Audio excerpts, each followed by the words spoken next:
Best practice ini merupakan rangkuman dari 4 siklus PPL yang kami jalani selama masa PPL mahasiswa PPG dalam jabatan kategori 2 tahun 2022.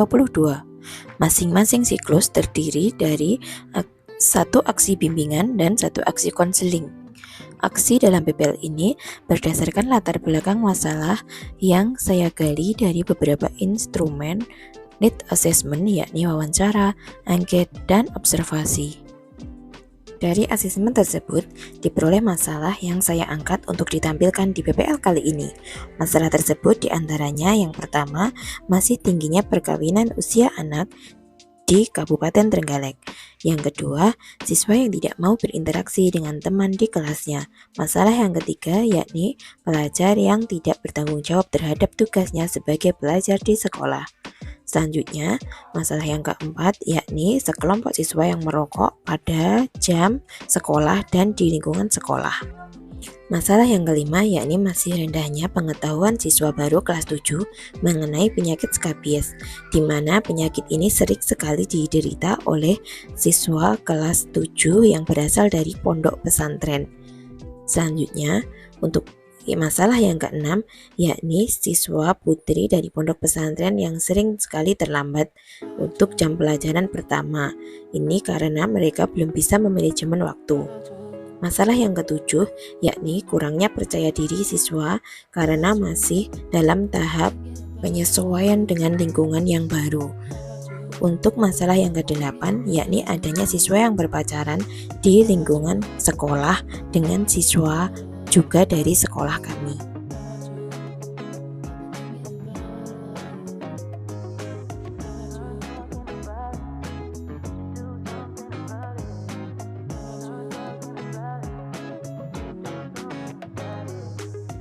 Dalam PPL ini, saya mengambil topik-topik yang menarik agar siswa lebih tertarik untuk mempelajari apa yang kami berikan kepada peserta didik.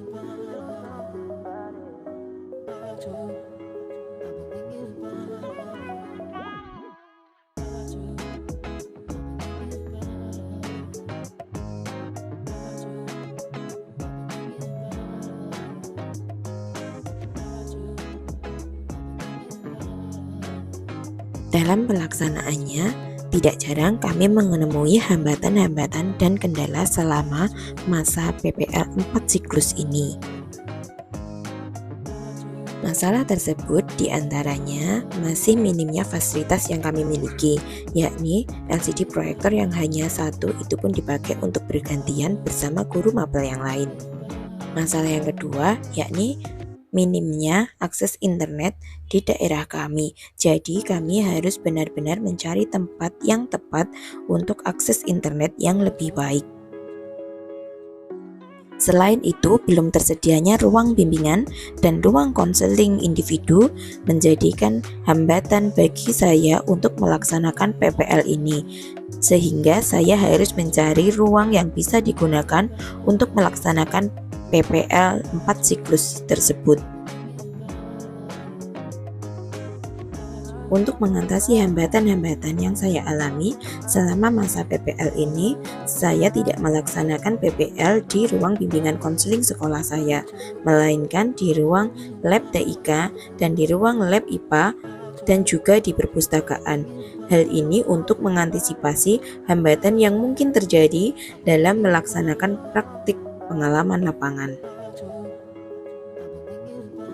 Untuk mengatasi hambatan secara teknis dalam pelaksanaannya, saya menggandeng teman sejawat yang berada di sekolah saya untuk ikut membantu dalam pengambilan video atau gambar ketika proses Zoom sedang berlangsung dan ketika sedang pengambilan gambar. Saya juga menggunakan media-media yang menarik bagi peserta didik untuk saya melaksanakan praktek baik bimbingan maupun konseling, sehingga peserta didik tertarik untuk mengikuti bimbingan yang saya laksanakan. Media tersebut diantaranya media visual maupun audio visual, seperti penayangan film pada teknik sinema edukasi dan penampilan PowerPoint tentang materi yang tengah kami sajikan saat itu. Untuk proses editing, saya editing sendiri dengan menggunakan HP melalui aplikasi yang ada di HP. Walhasil, saya bisa melaksanakan PPL PPG dalam jabatan kategori 2 tahun 2022 dari Universitas Negeri Malang dengan cukup baik.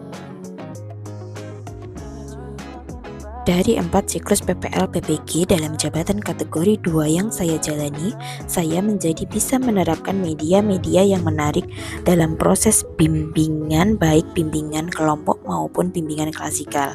Dan saya dapat menerapkan metode-metode dan teknik yang tepat untuk konseling, baik konseling kelompok maupun konseling individual sesuai masalah yang dihadapi oleh siswa di sekolah.